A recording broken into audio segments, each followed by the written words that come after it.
Natanael, bom dia, sou eu, Anabi, e eu estou falando com você aqui de Ipameri, Goiás. Recebi o seu convite para poder participar com você hoje, né, do nosso encontro do bate-papo. Deixa eu falar uma coisa com você. Eu hoje, às 20 horas, infelizmente, eu não vou poder comparecer ao nosso bate-papo. Devido ao fato de que domingo eu vou fazer uma prova num concurso público pesadíssima de 8 horas para a área jurídica. Então eu estou assim um pouco corrida, porque a prova é em outro município, em outra cidade, e eu estou ajeitando todas as questões para que eu possa realmente estar domingo para fazer essa prova. Você já sabe que as condições para eu fazer a prova, elas já me colocam em posição de desvantagem em muitos dos requisitos, não é? A gente sofre uma certa perturbação. Mas eu tenho que estar lá fazendo essa prova, eu tenho que estar tentando uma colocação empregatícia, até que nós consigamos verificar todas essas questões. Inclusive, eu acredito que vai ajudar a desvendar todos esses impedimentos. Estudei bastante, me preparei, não estudei todas as matérias porque não houve tempo hábil, mas eu vou tentar, de todas as formas, fazer o melhor possível, estar o melhor possível para poder vencer. Mas eu estou enviando para você esse vídeo para que você coloque hoje, por favor, que eu tenho uma participação, não estando presente na câmera do Hangout, mas que eu esteja presente com vocês, passando os conhecimentos, passando as questões, né, pertinentes ao assunto que nós não pudemos concluir. Eu já não estava ouvindo você mais no programa passado, de sexta-feira passada, foi por isso que eu repetia, chamava você, porque eu já não estava mais tendo campo auditivo. Não foi por não entender a necessidade de interromper e dar continuidade como você requeria. Peço perdão, mas foi realmente uma falha técnica e eu estarei com você todas as sextas-feiras, sem dúvida nenhuma. É um grande prazer estar cooperando, estar participando. Muito bem. Nós íamos falar, eu dei prosseguimento a todos aqueles projetos, né, que nos trazem hoje ao patamar no qual estamos. Esses slides que vocês estão vendo agora são pessoas que fazem parte do projeto Monarch, projeto Borboleta, certo? A continuação de todos os projetos. Olha, aí nós temos um MK Ultra, essa foi uma das primeiras vítimas, certo, desses projetos, uma criança, sou eu, essa com a borboleta aí no braço, mas é uma borboleta destituída de qualquer coisa, né? Essa é a paz que muitos de nós procurávamos através do controle mental, vislumbrando paisagens, e hoje não nos é mais possível por causa da invasão à privacidade, de tudo aquilo que nos ocorre durante. Eu mesma era uma mentalizadora, eu relaxava, eu mentalizava. Olha só, uma das grandes esperanças que nós temos no Brasil para que nos ajude a acreditar na nossa questão. Aí é uma oração, esse é o seu mundinho, é um personagem que eu criei para lutar contra os crimes de psicotronia, né? Aí no banheiro, a vítima de crimes de tortura, eletromagnético, não tem privacidade. Esse aí é a vítima de torturas de crimes psicotrônicos, sofre proibições, e o nosso cérebro nas mãos de terceiros. Não só a nossa privacidade física. Olha aí, muitos fatos estão acontecendo no mundo todo, de grande violência, né? E nem todos eles têm, assim, uma determinação real, uma lógica. Essa aí sou eu em vários momentos, certo? Realmente nós temos invasão à privacidade, nós vivemos no Big Brother marginal, no Big Brother contínuo, né? Então, às vezes eu fico ouvindo, né? Ouvindo o que estão dizendo, refletindo, né? Sobre o que eles estão falando, porque nós não temos como não ouvir. Às vezes é irônica, é engraçada, as falas são irônicas, engraçadas, e outras vezes preocupantes. Mas esse é o chamado, o Big Brother, a invasão à nossa privacidade. Nós estamos vivendo isso, né? Em 1984, então, né, nós tivemos o George Orwell, que lançou um livro, né, não mais um livro sobre política, mas foi uma metáfora do mundo em que estamos vivendo e que nós estamos construindo, né? A invasão à privacidade. São os avanços tecnológicos que propiam o controle dos indivíduos, a destruição, a manipulação, o apagamento da memória histórica dos povos e das guerras.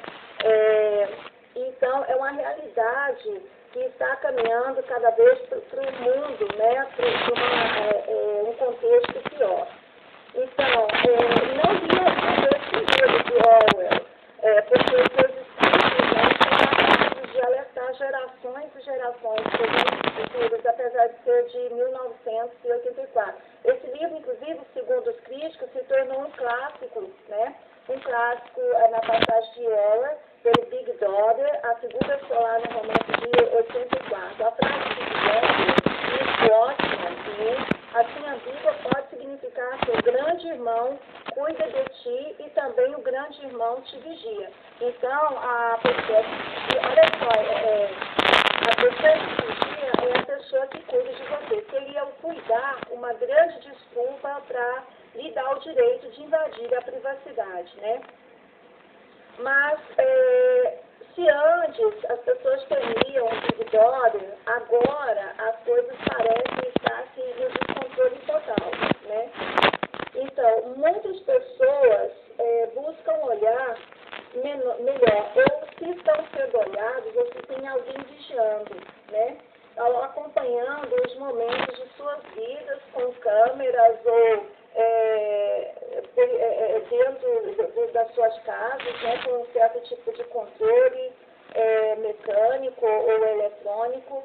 Inclusive, nós temos aí pessoas que morreram, né, fugindo de paparazzi, fugindo desse controle.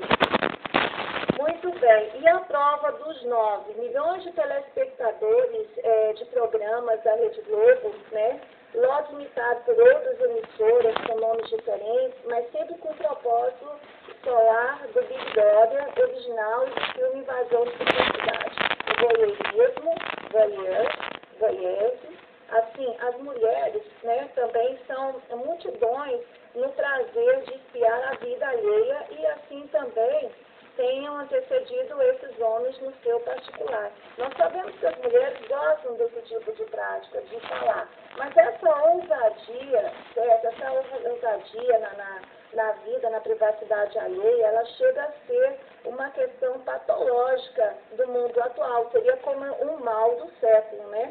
Nós vivemos na mídia, certo? Nós vivemos na mídia. E hoje a televisão e a internet transformaram-se em gigantescos confessionários. Só que ao invés da gente estar do outro lado daquela peça de madeira que se encontra nas igrejas, não é?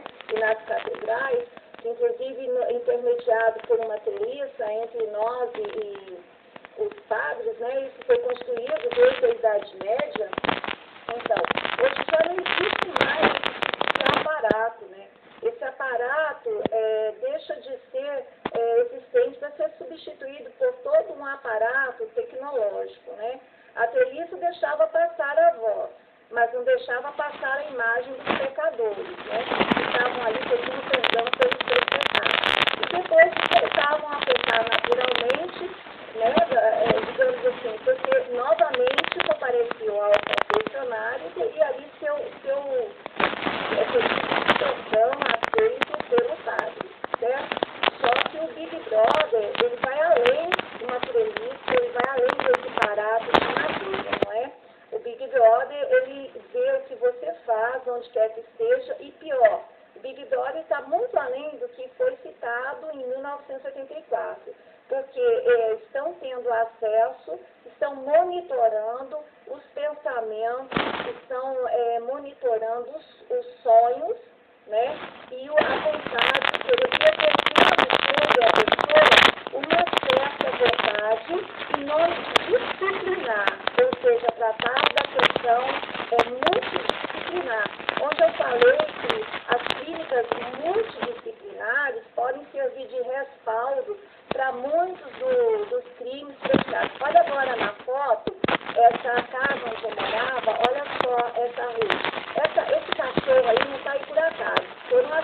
raças que apareceram nos meus cachorros. Tá vendo essa casa em Goiânia? Nessa casa em Goiânia, quando se trocava de um cômodo para outro, um calor radiativo acompanhava. Ó, essa casa aí, ó, tá vendo essa lâmpada? Essa lâmpada também. Veja só, ela ficava sobre nós, nesse município. Olha, meus meninos sentados com um travesseiro. Olha só o calor dessa lâmpada na minha pele. Olha só o que provocava.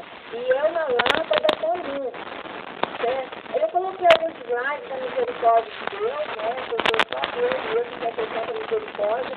Ou o Big Brother, é uma interrogação de Deus. Ele invade os seus pensamentos, ele invade a sua casa, a sua cidade. Quando se trata da figura que nós idolatramos, nós pedimos a ele que esteja presente. Não é? Nós pedimos ao homem que esteja presente em nossos sonhos, pensamentos, nossos objetivos. Então, na questão religiosa, o homem está se colocando como se fosse Deus. Aí nós temos um top future, ele causa ou cá novamente, você sabe que é uma palavra alemã, não é? Substitui por ser, sai na linguagem latina, ou seja, no inglês, né? Future. E aí nós temos grandes personagens também, já noticiadas ou interligadas a essa questão deste projeto, tá? Então são pessoas que têm privacidade invadida, né? São colocadas como tal, são grandes nomes de repercussão internacional. Deixa eu só modificar a tela aqui para continuar nosso assunto, invasão à privacidade, Big Brother, né? A partir dos primeiros, digamos assim, delatores do processo, que foi o Jorge, em 1974, mas essa proposta está continuando até os dias de hoje, agora num contexto, digamos assim, criminoso, né? Marginal. Só um minutinho.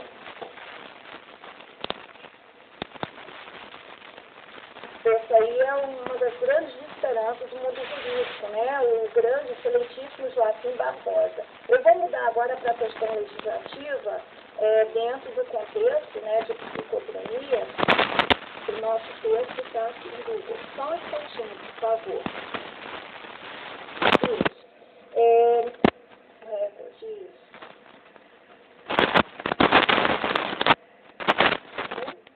Posso deslocar aqui?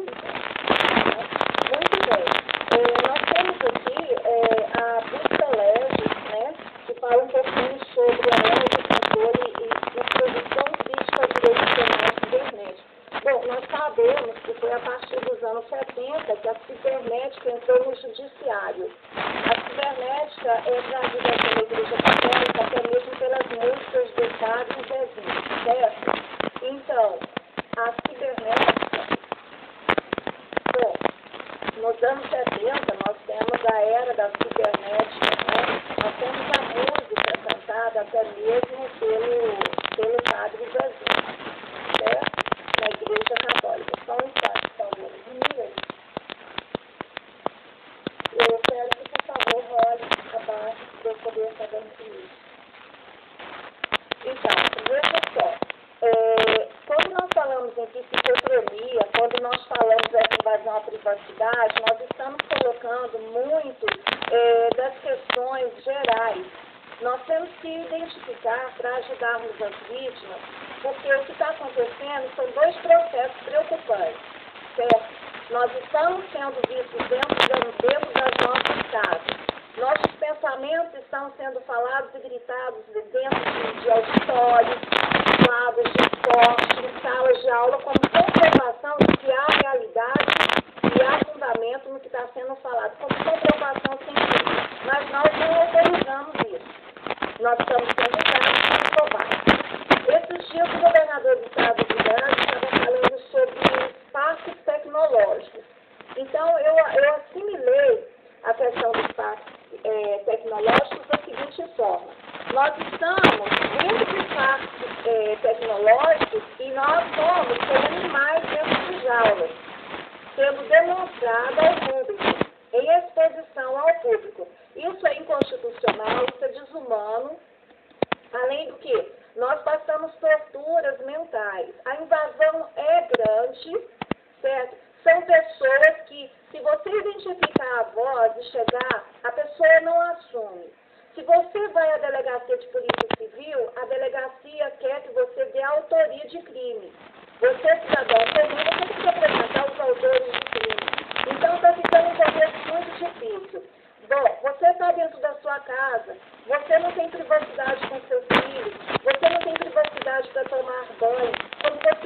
uma oração, você não tem capacidade de fazer oração por pensamento. O seu pensamento é invadido. Então, se você fala assim, Pai do céu, Pai celestial, me ajuda, quando você está pensando, fazendo oração por pensamento, tem uma pessoa falando o seu pensamento em voz alta.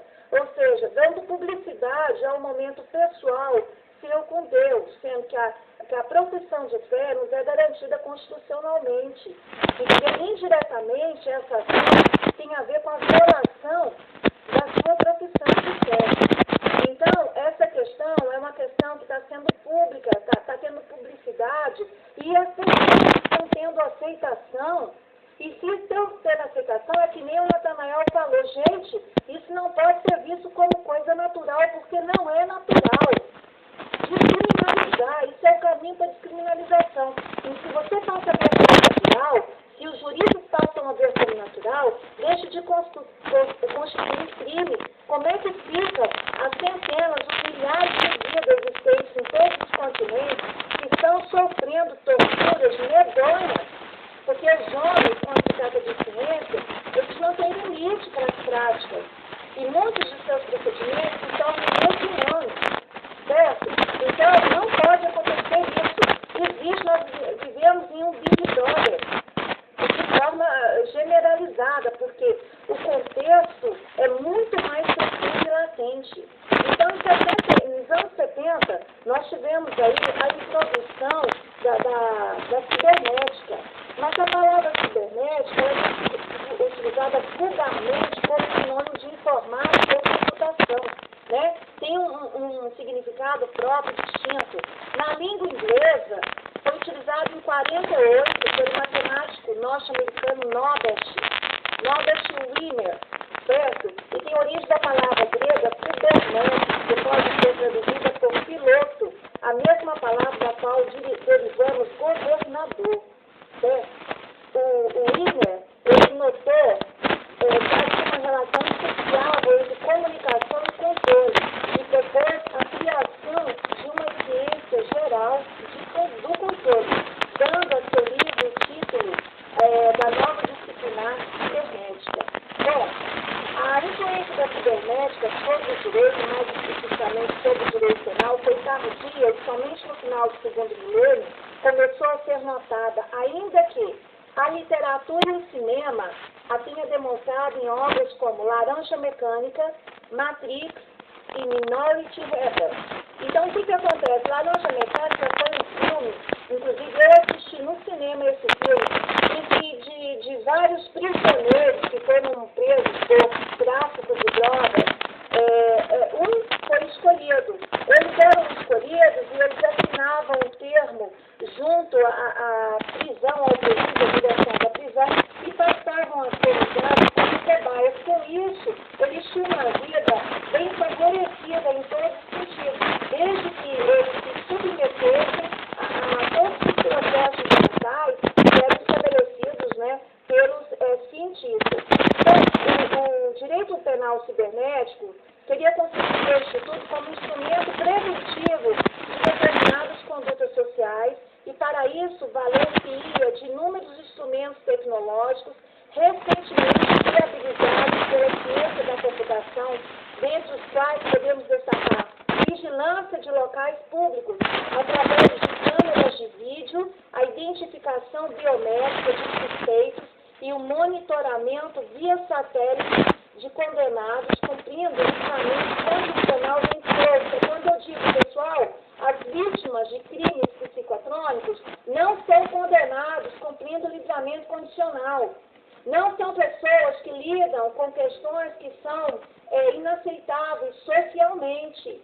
Entendeu? Não existe por que usar, por exemplo, satélites como o Estado ou outros que existem aqui na região para poder vigiar, monitorar. E esse monitoramento não é só feito de maneira externa. Ele como se diz, ele ganhou o campo. Se o direito penal cibernético não deu essa autorização e não é concebível, as delegacias, os ministérios, o Senado Federal, a Presidência da República, não pode alegar desconhecimento da questão. Tá? Aqui a prova é maior. Tá? cibernética adentrou o nosso poder judiciário, o nosso poder legislativo, o nosso poder executivo, não há que se dizer a ignorância em relação à causa, né? Agora vamos para o Big Brother eletrônico, está aqui, os olhos eletrônicos, não é? A vigilância eletrônica dos locais públicos, comum principalmente no Reino Unido, sofreu um significativo acréscimo no início deste século, desencadeado principalmente pelos ataques terroristas de 11 de setembro de 2001 nos Estados Unidos da América, em Washington, D.C.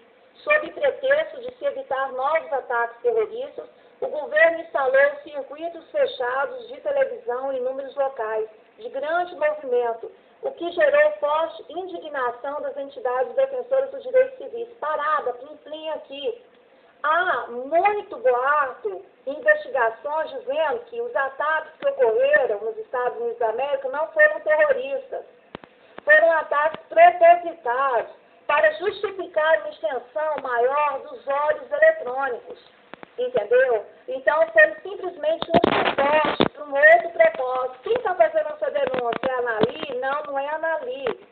Isso está publicado em vários veículos, pela internet, entendeu? Meios de comunicação. Então, há essa suspeita de que sacrificaram aquelas vidas dos Estados Unidos da América, foi um sacrifício radical, para que esses olhos eletrônicos eles fossem aceitos e eles fossem instalados, aceitos pelo público, pela massa popular e fossem justificados, ok? Então, na América Latina, os circuitos internos de TV, até então são encontrados em centros comerciais e metrôs, começaram a ser instalados em ruas, praças e ônibus, seguindo-se a tendência mundial. O que não se sabe, em muitos pontos, é que existiam circuitos internos até dentro dos banheiros, das lojas e dos grandes centros comerciais.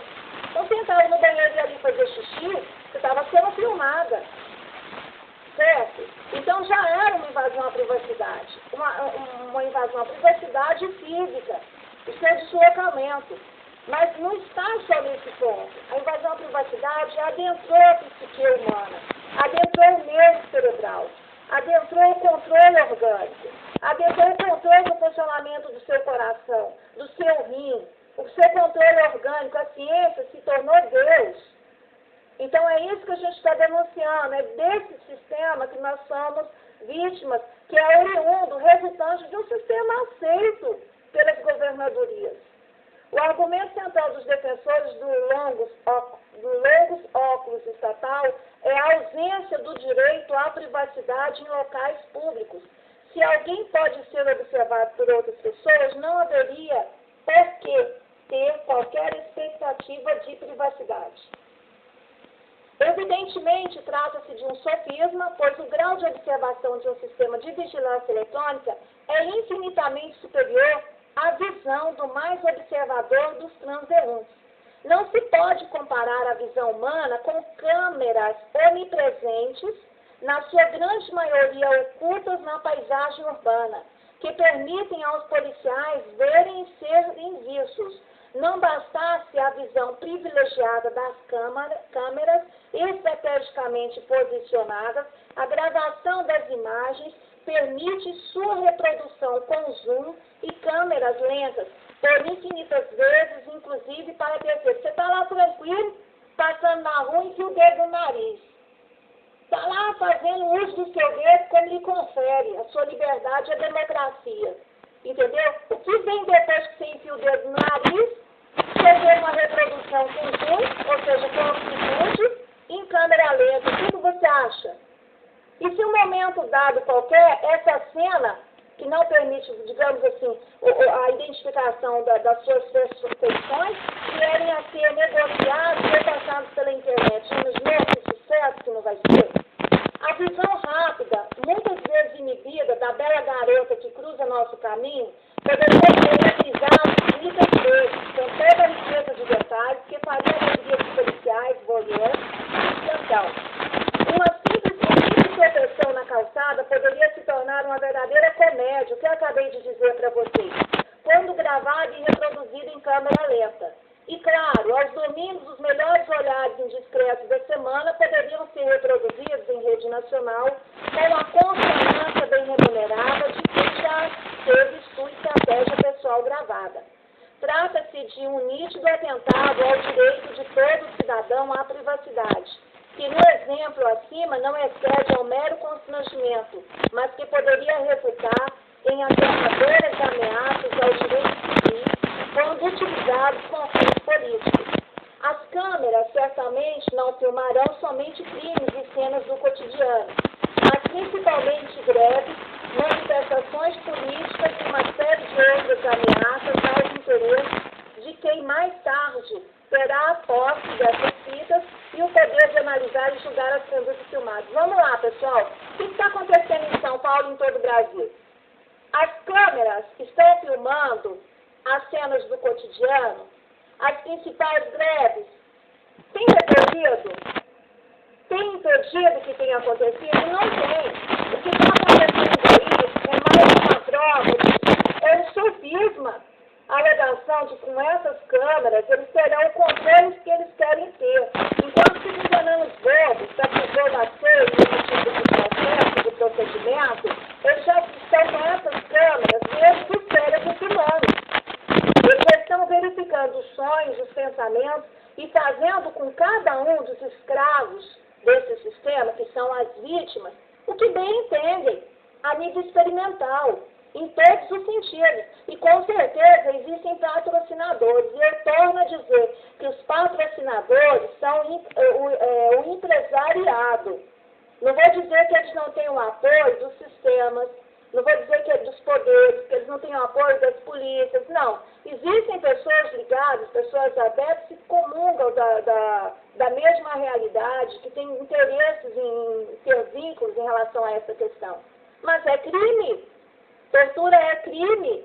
Invasão à privacidade é crime. Perseguição é crime. Levar o sujeito à condição de vida indigna é crime. Tudo isso é crime. Está faltando comida em casa, não tem como trabalhar. Você vai trabalhar e não dá sossego. Cadê a soberania do Brasil? Cadê o direito à alimentação? A soberania do Brasil que iguala o Brasil a outras nações é indigno. Onde está a nossa soberania? Como esse processo entrou no Brasil? Cadê a vigilância? Há perigo através de controle de satélite pelo ar, por terra, pelo mar. Nós temos segurança pelo ar, pela terra, pelo mar. Nós temos aí a nossa soberania, nós temos os tratados internacionais. Onde está tratado, onde foi vinculado, não é publicidade. É permitido às nações dos outros países invadir a psique, invadir o cérebro humano e ter controle sobre ele. Eu posso tomar banho no meu banheiro com pessoas me vendo, inclusive falando outros idiomas. Eu posso ter a minha figura dentro do banheiro sendo mostrada em telões em outros países, países de primeiro mundo, onde estão os tratados internacionais. Como eu posso provar isso? A obrigação é minha? Eu sou vítima? A obrigação é de quem confere o poder, de quem tem a competência, de quem tem a capacidade.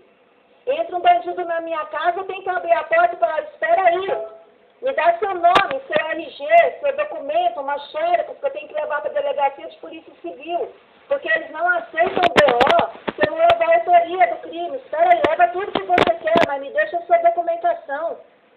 É isso que está virando a justiça no Brasil, o sistema judiciário. Vamos continuar. Daí para o controle ideológico, a repressão política sobre o singelo pretexto de repressão da criminalidade não faltará muito. O povo precisa usar do falso pretexto de repressão da criminalidade, de sujar o poder judiciário, certo? Para conseguir controle ideológico, controle de massas, outros tipos de controles e vantagens econômicas. É isso que está acontecendo e o judiciário se deixa usar, não é? Nós não estamos lutando contra o poder judiciário, não. Nós estamos relatando, inclusive todas as nossas comunicações entre vítimas são enviadas para os ministérios públicos. Nós não faltamos com a verdade, não há interesse da nossa parte, porque nós queremos o quê? Nós queremos que sejam as pessoas responsáveis por esse sistema. reparações correspondentes às indenizações por tudo que nós sofremos.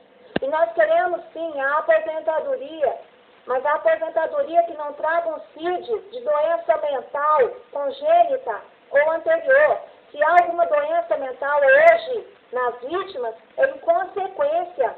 E isso reduz a possibilidade das vítimas, por exemplo, em concursando, conseguirem alcançar os patamares que suas formações escolares lhe permitem.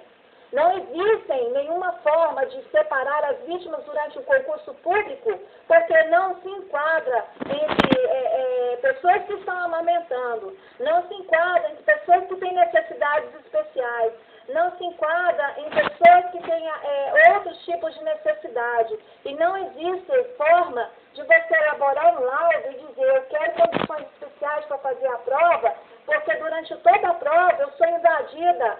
Durante toda a prova, as pessoas mexem comigo, me cutucam, me promovem todo tipo de sorte, de constrangimento, de dor e tudo mais. Que se uma vítima fizer essa alegação, vai ser taxada como louca. Aí vai comprar a briga com todas as vítimas.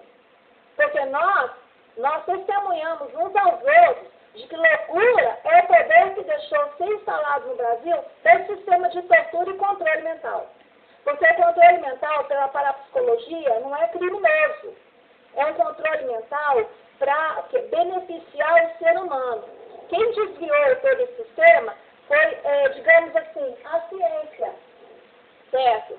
Vamos continuar então. Natanael, desculpe se eu estou sendo um tanto extensiva, mas estou atendendo ser pedido. Para ajudar as vítimas têm que ter esse conhecimento. Eu fiz um histórico dos projetos até então. Já agora em diante, estou em Big Brother, eu não estou falando de outro tipo de sistema. É invasão à privacidade, certo? Bom, o auge do estabelecimento carcerário, panóptico, imaginado pelo pensador inglês Jeremy Bentham, foi em 1744, 1832, que o concebeu como uma construção radial com pavilhões a partir de um centro comum, de onde se concede o máximo de controle sobre a atividade diária do indivíduo, com o mínimo de esforço. A partir do centro, o único guarda pode observar todos os pavilhões com apenas um giro de cabeça. Gente, nós estamos assim. Nós estamos, segundo o estabelecimento carcerário panóptico do inglês Jeremy, entendeu? Do século 17, 18, nós estamos dentro desse centro, só que psíquico. Nós estamos com o Big Brother, o irmão maior, o irmão vigilante, o irmão cuidadoso, é esse único guarda que pode observar todos os pavilhões com apenas um giro de cabeça. O mutatis mutandis, o sistema panóptico cibernético, apresenta-se como uma indiscutível ameaça aos direitos humanos, pois, como bem lembrou, não se apresenta como uma indiscutível, não.